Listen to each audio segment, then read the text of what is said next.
अब आइए आगे बढ़ते हैं। सियासत से जुड़ी सबसे बड़ी डेवलपिंग स्टोरी को लेकर चर्चा करते हैं, लेकिन उससे पहले खेल जगत के एक टर्म को समझना बहुत जरूरी है, और ये टर्म है क्लच प्लेयर।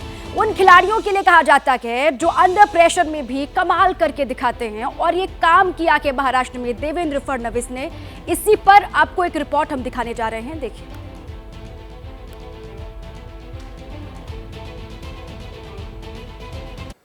मेरा पानी उतरता देख मेरे किनारे पर घर मत बसा लेना। मेरा पानी उतरता देख मेरे किनारे पर घर मत बसा लेना। मैं समंदर हूं, लौट कर वापस आऊंगा। तो क्या महाराष्ट्र की सियासत में देवेंद्र फडणवीस के बिग बॉस होने का वक्त लौट आया है? क्या ये सियासी ज्वार भाटा फडणवीस की वजह से है? महाराष्ट्र की दूसरी सबसे बड़ी पार्टी एनसीपी आज अगर टूट की कगार पर है, तो क्या देवेंद्र फडणवीस इसके शिल्पकार हैं? 4 साल के अंदर महाराष्ट्र की सियासत में इतने ट्विस्ट एंड टर्न्स आए कि अच्छे पॉलिटिकल पंडितों का दिमाग घूम गया। लेकिन सियासत की इस अंडर प्रेशर सीक्वेंस में अगर कोई क्लच प्लेयर बनकर उभरा है, तो वो नाम है देवेंद्र फडणवीस। बीजेपी ने जब जैसा चाहा, फडणवीस ने तब वैसी परफॉर्मेंस दी। नागपुर में लगे इन पोस्टर्स को देखिए। देवेंद्र फडणवीस को महाराष्ट्र का चाणक्य बताया जा रहा है। बीजेपी के कार्यकर्ताओं का कहना है कि जिस तरह बीजेपी ने महाराष्ट्र में ऑपरेशन शिवसेना के बाद ऑपरेशन एनसीपी को एग्जीक्यूट किया है, उसमें देवेंद्र फडणवीस ने एक क्लच प्लेयर की तरह खेल दिखाया है, यानी वो खिलाड़ी जो ज्यादा प्रेशर में अच्छा खेलता है।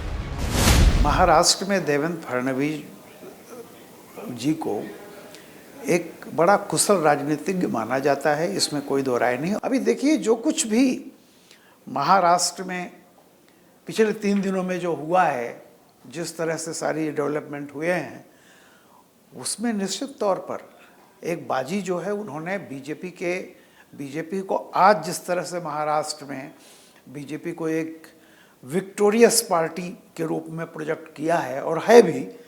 इसका मैसेज सिर्फ देखिए, फडणवीस ने जो भी देवेंद्र जी ने किया है महाराष्ट्र में, वो सिर्फ महाराष्ट्र तक सीमित नहीं है, उसका मैसेज पूरे देश में जा रहा है। मुंबई में देवेंद्र फडणवीस का सरकारी आवास इस वक्त महाराष्ट्र की सियासत का सेंटर बन चुका है। आज महाराष्ट्र के नए deputy CM Ajit Pawar, NCP के दिग्गज छगन भुजबल और प्रफुल्ल पटेल जैसे चेहरे फडणवीस से उनके बंगले पर मिले। लंबी चर्चा हुई, लेकिन सबसे ज्यादा सुर्खियां बटोरी फडणवीस और राहुल नार्वेकर की मुलाकात में, क्योंकि नार्वेकर महाराष्ट्र विधानसभा के स्पीकर हैं, यानी इस खेल के अंपायर। वैसे तो स्पीकर का जो पद होता है वह दलीय राजनीति से ऊपर उठ के होता है, ये सही है। लेकिन हमें यह नहीं भूलना चाहिए कि स्पीकर जो होता है वो भी पहले विधायक होता है या सांसद होता है, जो भी है, तो वो किसी पार्टी का होता है। उससे उम्मीद की जाती है कि निष्पक्ष रहेगा, लेकिन ये तो उम्मीद अगर किसी को है कि जिस पार्टी से है उसका वो नुकसान करेगा या उसके खिलाफ चला जाएगा, ऐसा होता नहीं है। तो एक स्वाभाविक है, राहुल नार्वेकर जी बीजेपी से हैं।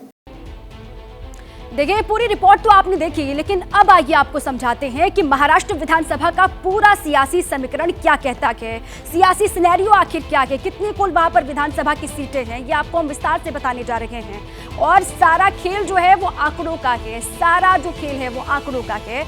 आंकड़ों की बाजीगरी लगातार हो रही है। महाराष्ट्र विधानसभा देख लीजिए, कुल 288 सीटें यहाँ पर हैं। एनसीपी के जो कुल विधायक है वो 53 है।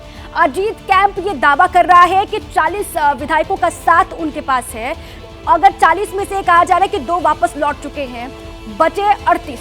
ये अजीत कैंप का दावा है कि 40 उनके साथ विधायक थे, 2 वापस जा चुके हैं, और संख्या अभी उनके पास है 38 की।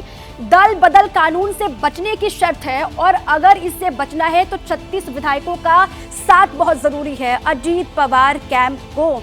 ये 288 सीटें हैं कुल महाराष्ट्र विधानसभा की। अजीत कैंप का दावा बार बार आपने सुना। अजीत पवार के कैंप के जितने भी नेताओं को उन्होंने कहा कि उनके साथ 40 विधायक हैं, 2 लौट चुके हैं, 38 संख्या।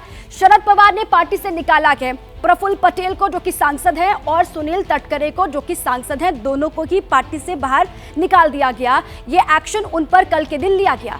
एनसीपी के बागियों की घर वापसी जिनकी हुई है, वो चेहरे भी आप देख लीजिए। अमोल कोले सांसद जिनकी घर वापसी हो चुकी है, मकरंद पाटिल है विधायक जिनकी भी घर वापसी हो चुकी है, जो वापस लौट चुके हैं। दिलीप मोहिते पाटिल है जो कि विधायक हैं, वो भी वापस घर जा चुके हैं, या फिर इनकी आप कह लीजिए शरद पवार गुट में वापसी हो चुकी है। तो एनसीपी के बागी जो कि घर वापस लौट चुके हैं, ये 3 चेहरे आप देख पा रहे हैं।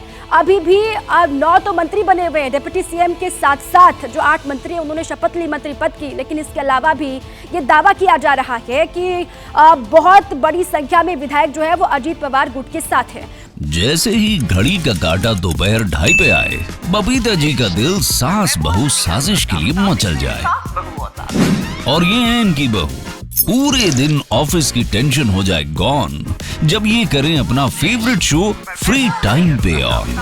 इनकी तरह आप भी देखें अपना फेवरेट शो अपने टाइम पर और डाउनलोड कीजिए एबीपी लाइव ऐप अपने स्मार्ट टीवी पर।